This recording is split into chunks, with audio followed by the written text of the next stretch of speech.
오늘은 좀 여러 가지 그 현상에 대해서 말씀을 드릴 테니까 좀 집중해서 잘 들으셨으면 좋겠습니다. 최근에 그 텔레비전에서 뉴스로 많이 보도되고 있는 내용이 트럼프 대통령이 이제 이스라엘의 수도를 예루살렘이다라고 선언한 것 때문에 뉴스가 크게 일어나고 있는 것 같습니다. 참 웃긴 일이 이스라엘 나라의 반대편에 있는 나라, 미국 나라의 대통령이 그것도 이스라엘 나라의 수도는 텔아비브인데, 지금 뻐젓이 이스라엘 나라의 수도가 텔아비브인데 이스라엘 나라의 수도가 예루살렘이다라고 선언해가지고 참 큰 문제가 지금 일어나고 있는 것을 볼 수가 있습니다. 그렇죠? 그래서 우리가 이런 일들이 도대체 무슨 일인가, 왜 그런가, 배경을 제가 좀 말씀을 잠깐 드리도록 하겠습니다. 원래 하나님께서는 아브라함을 통해서 민족을 만들어 주셨죠. 약속을 주셨죠. 그래서 그 민족이 이집트 땅에서 만들어져 가지고 모세의 인도하심으로 이제 가나안 땅에 들어왔습니다.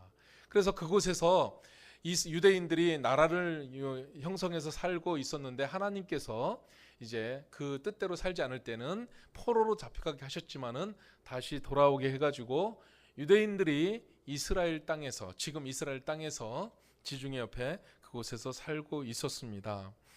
자, 그런데 그곳에서 살던 유대인들이 이제 예수 그리스도가 이 땅에 오니까 그러니까 유대교와 기독교는 여러분 차이 아시죠? 유대교는 하나님을 동일하게, 기독교와 동일하게 믿지만 예수 그리스도를 구세주와 또 주인으로 모시지 않는 하나의 선생으로 아는 것이 유대교입니다. 그런데 기독교는 예수 그리스도가 메시아고 예수 그리스도가 인생의 모든 주인이시다는 것을 인정하는 것이 기독교입니다. 그러다 보니까 이 둘이 비슷한 것 같지만은 충돌을 일으켜서 유대교는 기독교를 핍박했었습니다. 그래가지고 예수님을 믿는 사람들을 잡아 죽이는 일들을 많이 했었죠.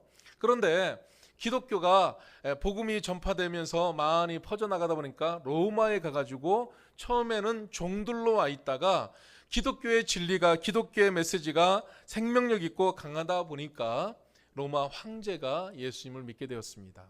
그러면서 로마라는 나라가 기독교 국가가 되어가지고 오히려 이제는 기독교 국가인 로마가 이스라엘의 유대교인 나라를 갖다가 점령을 했고, 그곳에 있는 유대교인들을 다른 곳으로 내몰기 시작했습니다. 유대인들은 좀 밉상이에요.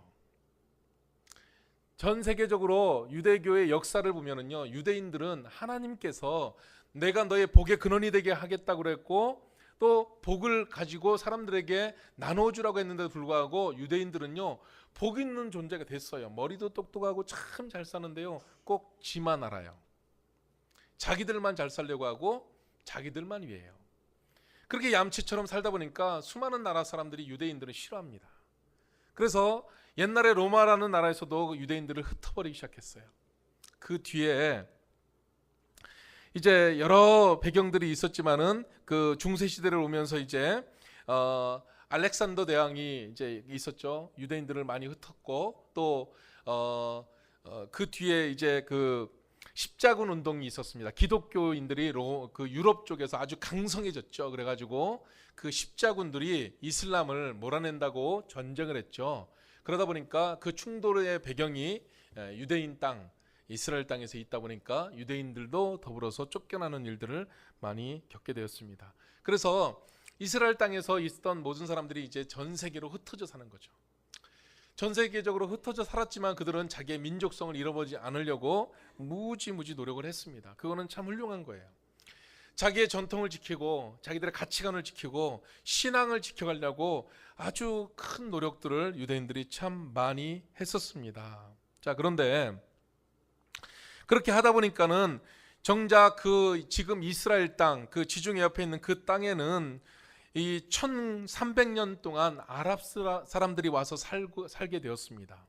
그 아랍 사람들이 와서 그곳에서 정착하고 살게 되었는데, 그러는데 그 땅을 다시 유대인들이 차지하려는 노력들을 지속적으로 하게 되었습니다. 그거는 뭐냐면은 시오니즘이라는 것입니다. 그래서 하나님께서 약속하신 땅, 그러니까 그들의 믿음의 조상이었던 아브라함에게 약속한 땅, 그 땅을 우리가 차지해야 된다는 그 시오니즘 때문에 유대인들은 항상 어느 곳에 있든지 그곳을 생각하게 되었습니다. 그래가지고 이제 그쪽으로 돌아가야 되겠다, 거기에 나라를 세워야 되겠다 하는 생각들을 하게 되었는데, 이제 1914년에서부터 1918년까지 세계 제1차 세계대전이 일어났습니다. 그래가지고 그 1차 세계대전은 유럽에 있는 대영 제국, 영국이 아주 크게 뻗어나갔죠. 그래서 대영 제국과 프랑스와 러시아, 이 세 나라가 연합 세력을 이뤄가지고 또 이제 한 세력을 이뤘고, 반대쪽으로는 독일과 오스트리아 그리고 헝가리 제국, 그때 당시에는 좀 큰 나라들이었습니다. 이것이 반대가 돼서 이제 세계를 제패하겠다, 뭐 이익을 서로 더 가지려고 하다 보니까 충돌이 일어났죠.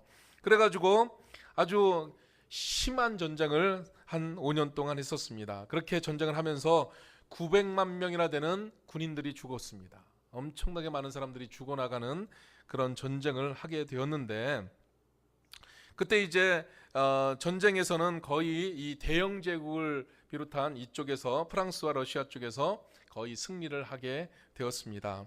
그렇게 승리를 하게 되면서 이 영국이라는 그 대영 제국이 이제 그 이스라엘 땅, 지금에 있던 그 땅에다가 아랍 사람들하고 1915년인가 그때 1915년도에 조약을 맺었습니다. 이제 약속을 했죠. 그래서 아랍 사람들이 이쪽에 와서 사는 것을 인정해 주겠다라고 이제 공식적인 문서로 그곳에다 약속을 해 주었습니다. 그런데 이 1차 세계대전이 끝나는 시점에서 이제 이 유대인들이 워낙 영향력이 세고 부자들이 많고 또 그러다 보니까 영국이 말을 확 바꿔버렸습니다. 그래가지고 이제 1917년도에 여기는 이제 유대인들이 사는 나라로 인정해주겠다라고 이제 영국이 거기다가 인정하는 발표를 하게 되었습니다.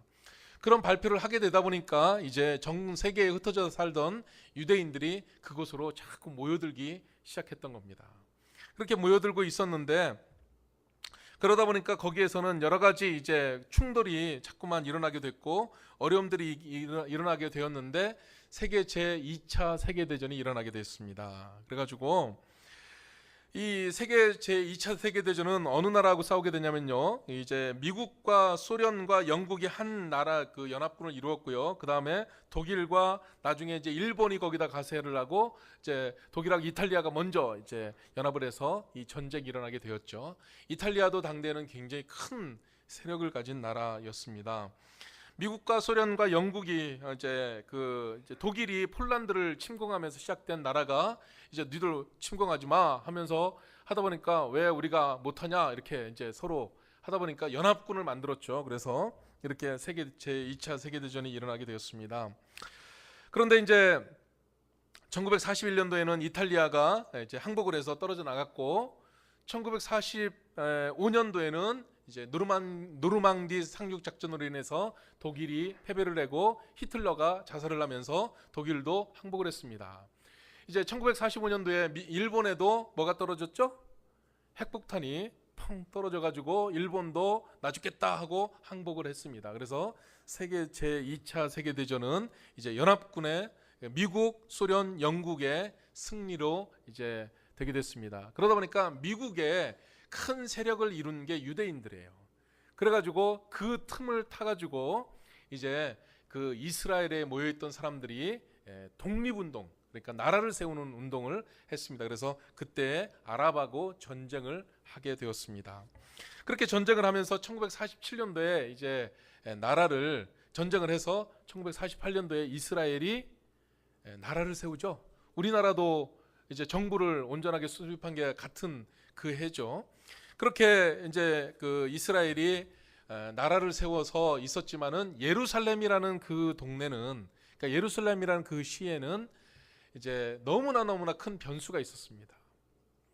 아랍 사람들이 여전히 많이 살고 있었고, 또 그 이스라엘 사람들이 그곳을 자기들의 성지, 예수님이 승천하신 그런 곳이기 때문에 자기들의 성지로 만들고 싶었지만은 그 예루살렘에 있는 그곳은 이슬람의 성지이기도 하고 유대교의 성지이기도 하고 기독교의 성지이기도 한 곳입니다. 그러다 보니까 거기에서는 끊임없이 싸움을 할 수밖에 없어요. 그래 이스라엘이 이제 그 6.1 전쟁을 또 일으켜가지고 영토를 더 요르단 쪽으로 더 확 늘려버려가지고 지금의 이스라엘 영토를 다 만들긴 했지만, 그렇지만은 그 예루살렘만큼은 아랍 사람들이 목숨 걸고 이제 지키려고 하는 거죠. 싸우려고 하는 겁니다. 그래서 유엔에서 중재를 했습니다.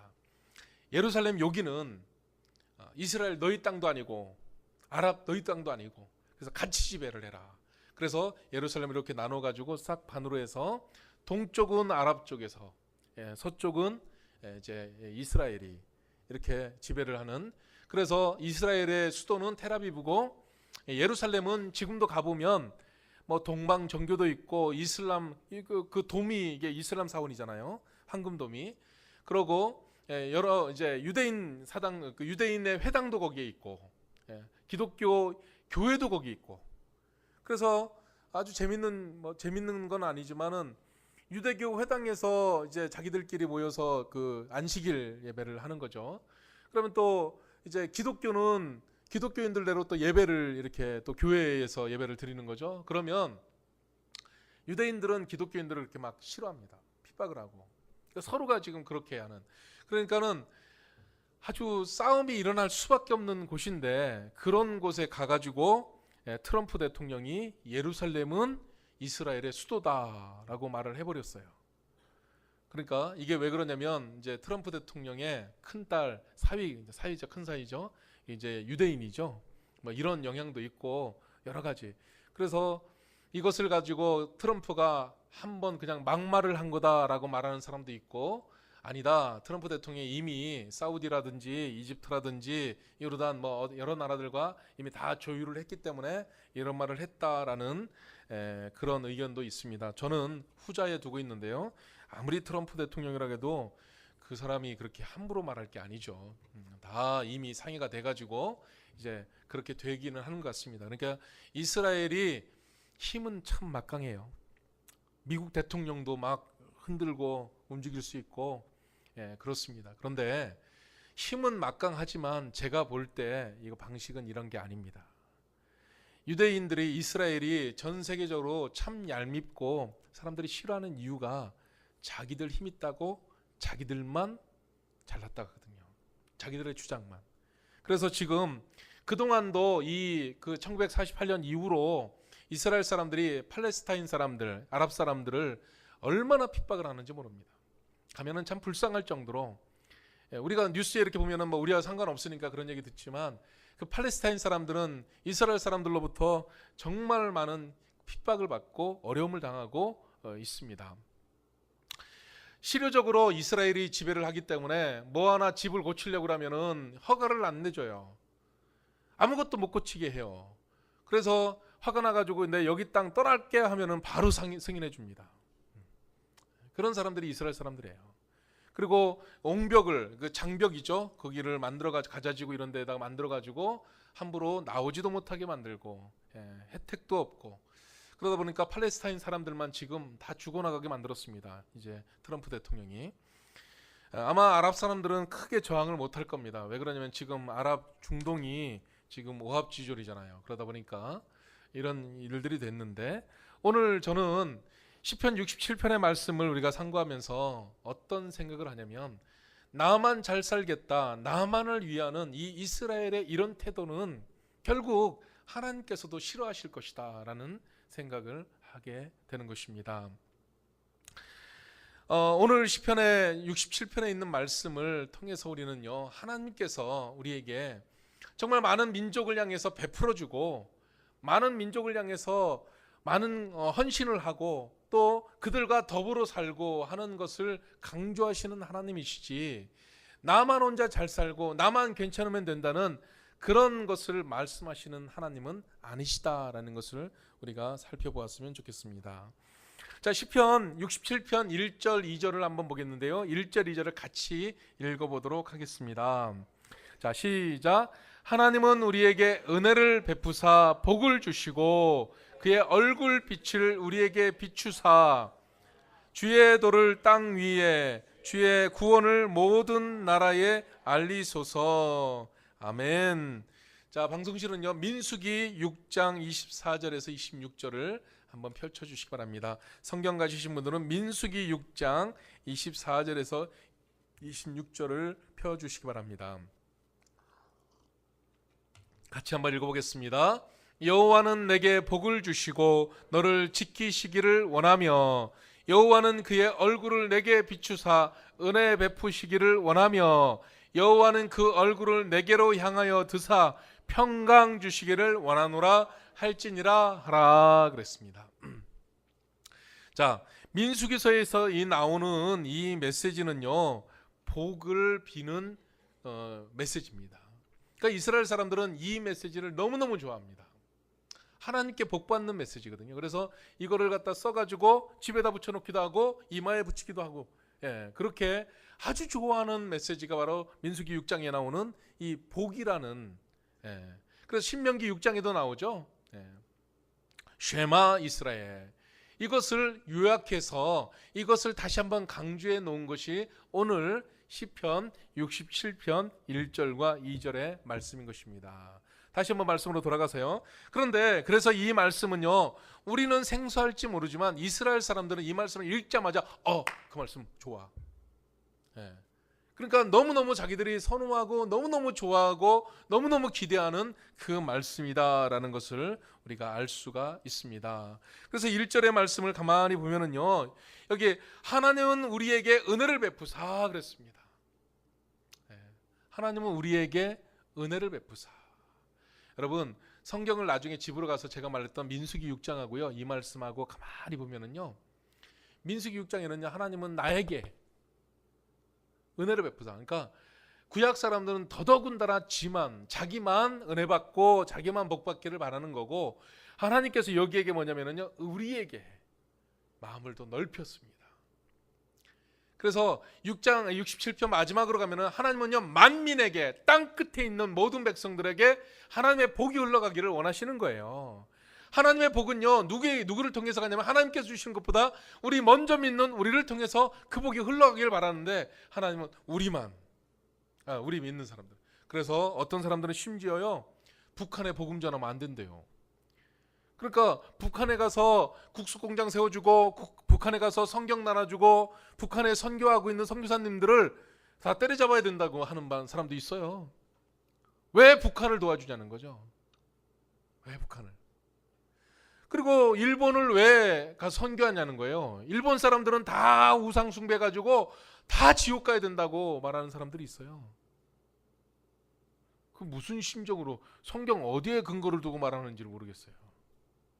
근데 은근히 그런 마음들을 가지고 살아가는 사람들이 많이 있다는 것입니다. 그래서 여기 보면은요 이 복을 많이 받아가지고 복을 주시고 그래서 그것을 많이 누리는 존재, 내가 복을 많이 받겠다. 구약의 개념은요 하나님 제가 복 많이 받길 원합니다 이런 개념인데 사실 신약의 개념으로 이 시편 67편만 해도 어떤 개념은요 우리를 통해서 복이 흘러가길 원한다는 개념이 있어요. 그러니까 축복의 통로라는 거죠. 아멘. 야곱의 그 우물이라는 말이 있죠. 야곱의 우물, 너는 그 담장 너머로 뻗은 넝쿨. 그리고 이제 하나님께서 복 주시는 샘물 같은 존재예요. 그런데요 하나님께서 우리를 복의 근원으로 만들어 주셔가지고 이 근원인 우리에게 샘물이 솟듯이 복이 우리를 통해서 솟아나가지고 이 복이 흘러가야 되는데 샘물을 딱 가두고 있으려고 그래요. 나만 마실 거야. 이거는 하나님께서 원하시는 모습이 전혀 아니라는 것을 우리가 알아야 되는 것입니다. 그래서 다른 민족을 배척하고 다른 민족을 사랑하지 않는 것은 아버지께서 하나님께서 우리에게 원하시는 것이 아니라는 거. 그래 다른 사람들을 존중하고 다른 사람들을 인정할 수 있어야 하는 것입니다. 아멘. 자, 극단적으로 이런 말씀까지 드리겠어요. 부여에 가면요 아니면은 저 익산에 가면 할랄 음식이라고 할랄 산업 이런 것들이 만들어지는 곳이 있습니다. 춘천에서는 성시아 운동이라는 그런 운동을 되게 많이 하죠. 저는 성시아 운동은 그러니까 어떤 의도로 하는지는 알겠어요. 그런데 이걸 표현 방식을 바꿔야 됩니다. 성시아 운동하면 안 됩니다. 이거 우리만 하겠다는 거잖아요. 우리 기독교 도시를 만들겠다는 건데, 그럼 다른 사람들은, 다른 거 믿는 사람들은 못 사는 도시를 만들겠다는 거예요? 그런 개념으로 접근하면 안 됩니다. 그래서 우리에게 있는 믿음이 너무 중요하고 생명력 있는 이 믿음, 하나님 우리를 구원해 주신 건 너무 소중하다는 이 믿음 가지고 우리는 분명히 살아가야 되는 것이고요. 그렇지만 세상에는 그런 믿음이 없는 사람들도 있기 때문에 그들을 긍휼히 여기는 마음으로 가지고 이렇게 접근해야지, 그들을 적대시하고 그들은 없어야 될 존재들이야, 쓸어버릴 존재들이야, 이렇게 생각해서는 안 된다는 것입니다. 그래서 아랍 사람들이 한국에 들어오고 있습니다. 그 사람들은 또 살아오기를 그런 음식만 먹어야 되니까, 우리들 중에서도 보면 어떤 음식은 죽어도 못 먹는 사람이 있잖아요. 그러니까 자기들의 관습이 그러니까 그런 것을 만들어주는 거 그럼 허용해야 됩니다. 근데 그걸 가지고 무슨 막 대한민국이 아랍화되는 식으로 이렇게까지 말하는 거는 극단적인 표현인 것을 여러분들은 아시기 바랍니다. 그래서 우리가 생명력이 있고 우리가 능력이 있다면 뭘 그런 걸 두려워할 필요가 있어요. 아멘? 우리에게는 믿음이 분명히 있으면 하나님 살아계시잖아요. 그래서 국수적인 민족주의적인 그런 형태로 가면 복음은 더 제한될 뿐이고 하나님의 역사는 더 일어나질 않는다는 것입니다.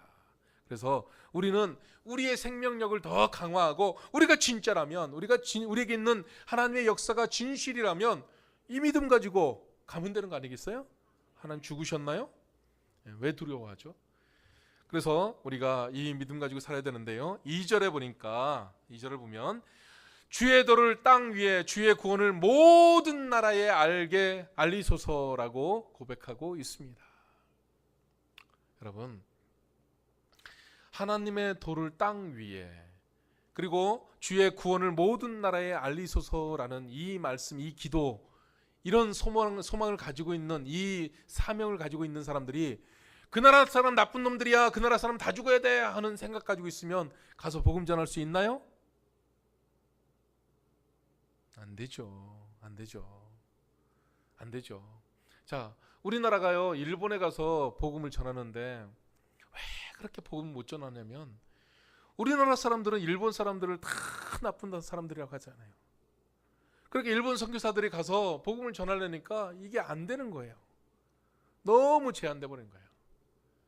그래가지고 예전부터 하영조 목사님 러브 소나타 해가지고, 그 온누리교회가요 얼마나 많은 재정을 가지고 얼마나 많은 성도들이 일본으로 다 같이 날아가가지고 막 큰 행사 벌이고 복음 전하려고 막 이런 일들을 했는데, 그런 많은 재정과 노력에 비해서 열매는 너무 작아요. 이게 뿌리 깊은 그들은 안 돼라는 생각 때문에 그렇다는 것입니다. 그렇기 때문에 이 말씀, 2절의 말씀 우리가 본다면 주의 구원을 모든 나라에 알리소서라는 말씀은 뭐냐면은, 이제는 그것을 갖다가 나눠주라, 그것을 갖다가 베풀어주라, 우리가 그것을 가지고 섬겨주라, 또 그곳에 가서 봉사하라, 구체적으로 많은 것들을 가서 나누어주라 라는 명령과 똑같다는 것입니다. 아멘? 그래서 우리는요, 우리에게 하나님께서 나누어 주라고 주신 것이지 나만 갖고 먹고 떨어지라 이런 말은 아니라는 것입니다. 그래서 우리는 사람들에게 나누어 주는 것이 축복이다라는 것을 경험해 봐야 한다는 것입니다. 여러분, 내가 가진 것을 남에게 한번 나누어 줘 보십시오. 그러면요, 마음이 뜨끈해집니다. 더 많은 은혜가 우리에게 있다는 것을 알게 됩니다. 그래서 내가 가진 것을 남에게 주면 나도 윤택해지고 다른 사람도 윤택해지는 거예요. 이건 원리예요. 자, 이게요 경제적인 논리하고 똑같은데요, 어떤 사람이 100만 원을 벌었어요. 그러면 100만 원을 가지고 내가 딱 갖고 와서 서랍장에다 100만 원 딱 나누면 100만 원으로 끝납니다. 그런데 이걸 가지고 나는 다른 사람들에게 아들에게 주든지 누가 주든지 90만 원 나눠주면은요, 이게 190만 원의 역할을 한단 말이에요. 그 돈이 또 나눠지고 또 나눠지면은요 100만 원짜리가 1억 원의 역할을 할 수도 있다는 것입니다. 이 경제예요. 그래서 우리나라의 경제도 제대로 돌아가려면은요, 많은 사람들이 돈 모아가지고 저축만 할 게 아니라 그 돈을 가지고 투자도 하고 자꾸만 새로운 기업들도 생기고 자꾸만 좋은 일들을 위해서 많이 쓰여지고 할 때, 그럴 때에 이 돈이라는 게 뭐예요? 빙빙빙빙 돌라고 하는 거 아니에요.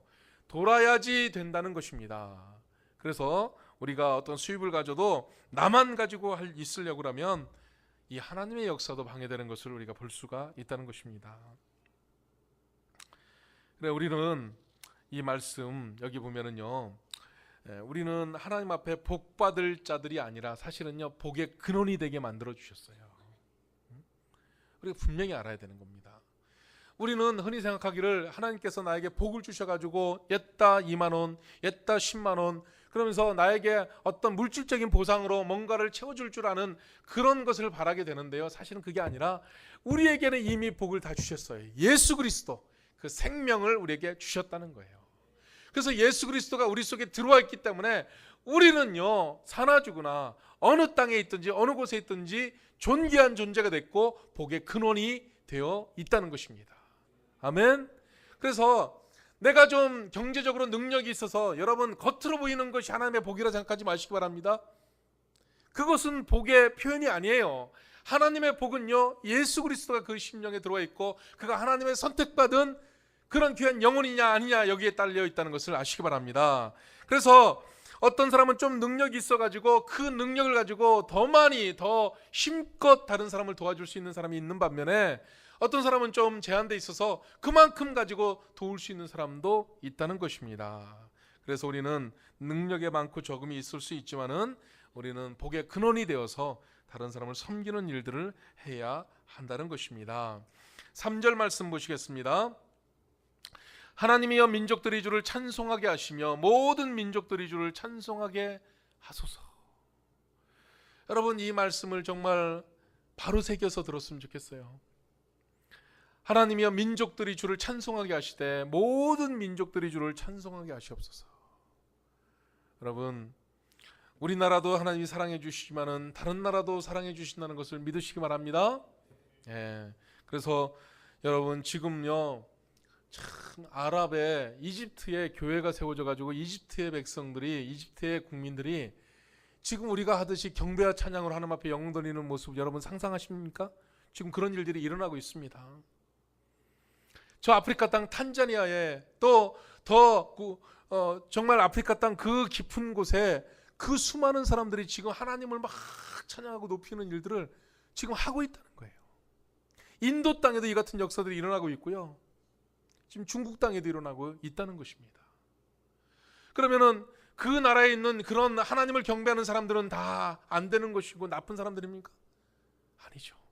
하나님께서 모든 민족들이 주를 찬송하게 하소서 말씀하셨기 때문에 지금 그런 역사들이 일어나고 있다는 것입니다. 우리는 정말 넓은 마음을 가지고 이런 역사들 앞에 우리가 같이 순종하며 나아가야 되는 것입니다. 초대교회 때 마가다락방에서 120명의 성도들이 두려워 떨면서 열심히 기도할 때 성령께서 불꽃같이 임하시면서 난곳 방언으로 방언하기 시작했어요. 자, 초대교회 때 있었던 방언과 지금 하는 방언들은 좀 다릅니다. 초대교회 때 하는 방언은 분명히 성경에 난곳 방언이라고 되어 있습니다. 자, 난곳 방언. 그러니까 사람들이요, 나는 이집트에서 태어났는데, 뭐 거긴 다 아랍권이니까, 나는 한국에서 태어났는데 그곳에서 기도하다 보니까 그 나라 말을 알아듣는 거예요. 자, 이런 현상들이 일어나게 되었습니다. 아주 초자연적인 역사죠. 그때 그런 것에서 일어났는데 거기에서 이제 성령의 역사로 기도하던 그 수많은 사람들이 그 복음을 땅 끝까지 전하는 사역에 동참하게 되었다는 것입니다. 자, 그런 일들을 통해서 이제 세계 만방에 하나님의 말씀이 전파되게 되는데요. 그것이 우리나라 땅에도 들어오게 된 거죠. 자, 대한민국과 이스라엘이 무슨 상관이 있냐? 우리는 유대교가 아니니까 상관은 없어요. 그런데 성경 말씀은요, 우리가 유대교를 믿으라는 것도 아니고 하나님이 전 세계의 모든 민족을 사랑하시기 때문에 그 사랑 앞에 우리나라도 돌아왔듯이 다른 나라도 돌아가야 된다는 그 메시지를 주고 있다는 것입니다. 4절 말씀 보겠습니다. 같이 읽겠습니다. 온 백성은 기쁘고 즐겁게 노래할지니 주는 민족들을 공평히 심판하시며 땅 위의 나라들을 다스리실 것임이니이다. 아멘. 여러분들이 예수 그리스도를 구세주와 주님으로 진심으로 영접하셨다면 예수님이 승천하시면서 우리에게 말씀하신 거, 너희는 땅 끝까지 가서, 아멘, 땅 끝까지 가서 제자를 삼아서 내 말씀을 가르쳐 지키게 하라고 하셨습니다. 침례를 주고.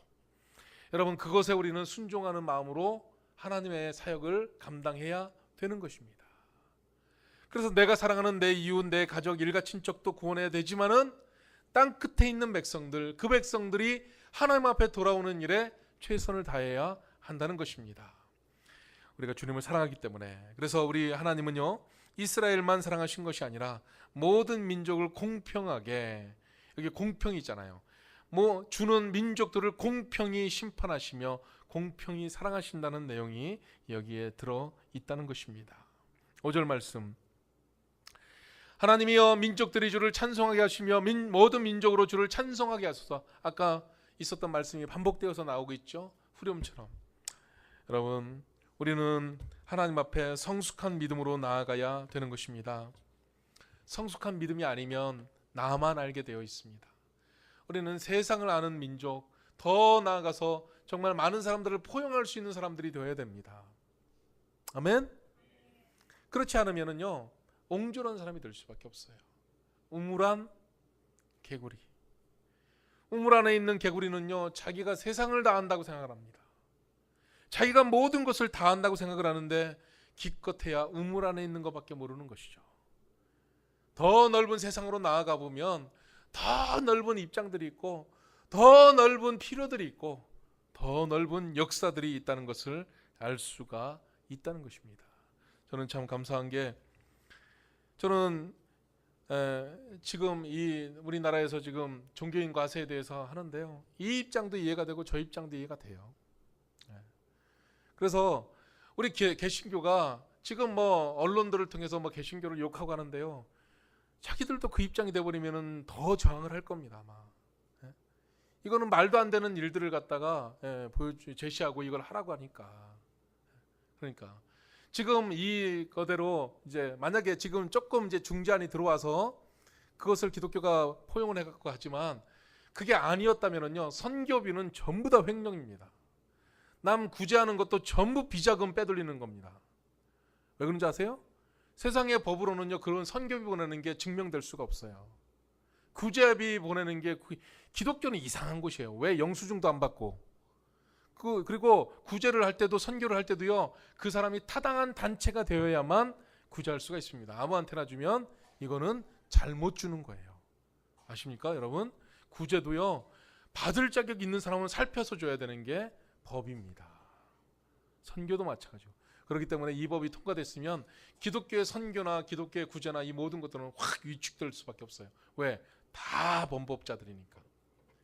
그리고 목회하는 모든 행위들을 거기에 신방을 무슨 근거로 해? 남의 집에 왜 가?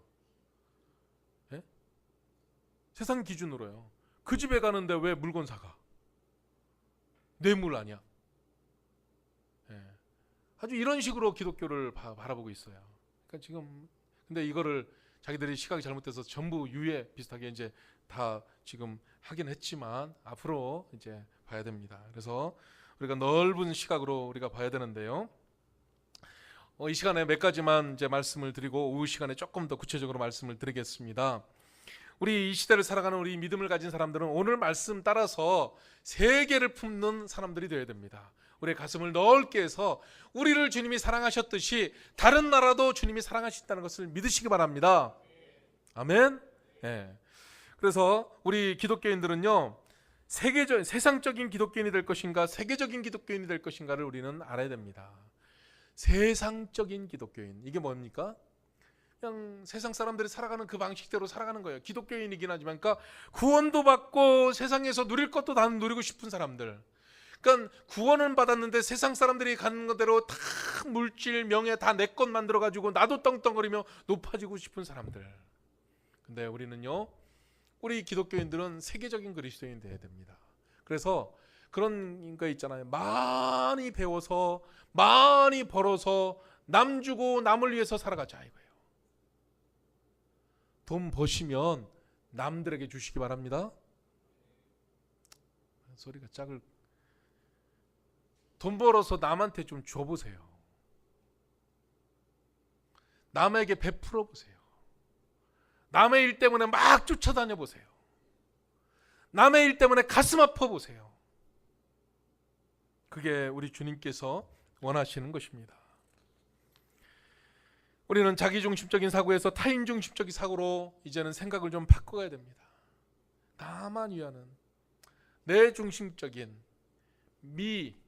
나 중심적인 이런 생각에서 이제는 좀 바꿔서 다른 사람도 생각해 볼 수 있는 생각으로 사고방식으로 변화되어야 한다는 것입니다. 그래서 형제들아, 지혜에는 아이가 되지 말고 악에는 어린아이가 되라. 지혜에는 장성한 사람이 되라. 그래서 장성한 사람, 성숙한 사람이 되라고 우리 성경은 우리에게 말씀해 주고 있습니다. 다른 사람 입장도 있다는 거예요. 내 입장만 고수해서는 안 된다는 것입니다. 그 다음에 지역적인 사고에서 세계를 품는 사고로 나아가야 됩니다. 여러분, 정말 사랑하는 내 자식은요, 내 사람은요, 더 큰 세계로 막 내몰아요. 거기 가서 살으라고. 근데 사랑을 안 하는 사람들은요, 안 하는 존재는 나를 위해서 콱 가둬두려고 그래요. 붙잡아두려고 그래요. 그러면은 안 되는 겁니다. 그래서 모든 사람을 우리는 동일하게 사랑해서 동일하게 넓은 마음을 베풀어 줘야 한다는 거예요. 그래, 저는요, 우리 자라나는 우리 샘밭교회의 우리 어린이들, 그리고 중고등학생들, 청년들이 정말 눈을 확 열어가지고 세계를 보길 바랍니다. 세계를 보는 사람이, 볼 줄 아는 사람이 우리 샘밭에서 일할 수 있어요. 샘밭에서 큰 영향력을 끼칠 수가 있어요. 그게 아니다 보니까 다 뛰쳐나가는 거예요. 여러분, 저는요, 우리 샘밭교회 이 주변에서 정말 세계를 흔들 수 있는, 세계에 영향을 줄 수 있는 그런 아이템도 있고 일들이 있다고 저는 분명히 믿습니다. 그게 있어요. 우리에게 장점이 너무 많아요.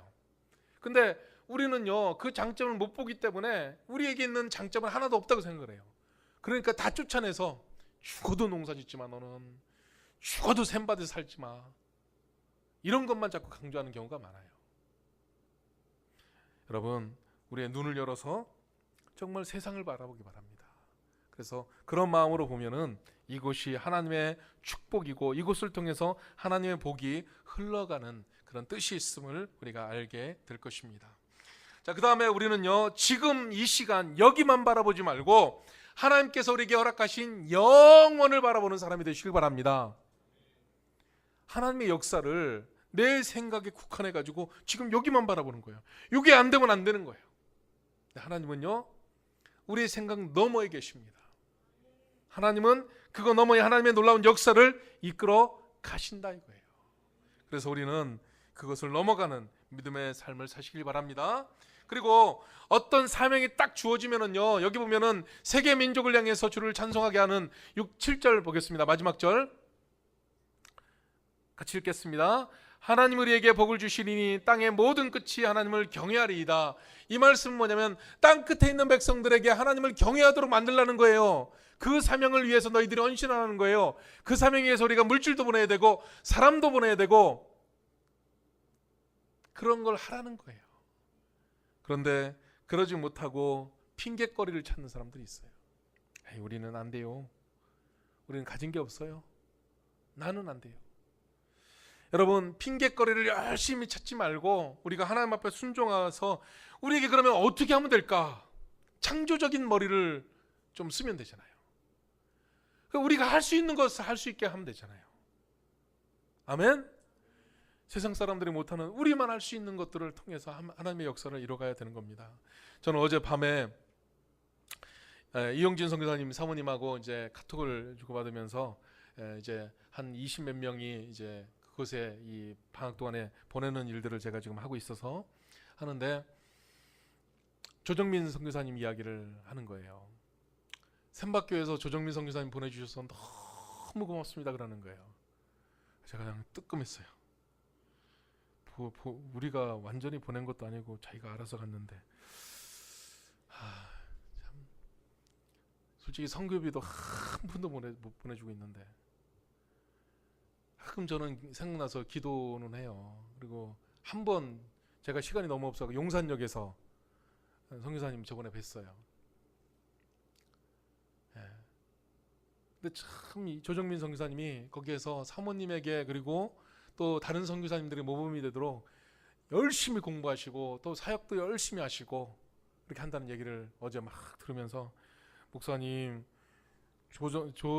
전사님 보내주셔가지고 제가 얼마나 힘나는지 몰라요. 막 그런 글을 쓰셔서 제가 참 이 기도가 더 필요하다. 우리 교회가 더 우리 교회가 참 부족한 것 같지만은 이렇게 하나님께서 이런 사람들을 통해서 이런 일꾼들을 통해서 우리 교회를 쓰시는구나 하는 생각을 하게 되었습니다. 이제 말씀을 마치도록 하겠습니다.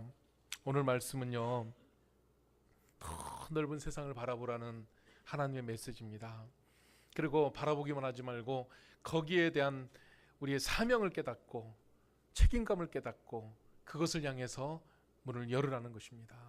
우리 잘 아는 세대는요, 이제 앞에 있는 그 많은 세상 그리고 그 사람들 위해서 여러분들이 쓰임받는 인물들이 되시고 쓰임받는 그런 비전을 가지고 나아가시길 바랍니다.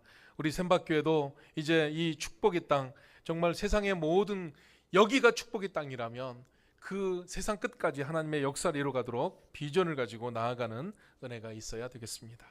같이 기도하시겠습니다.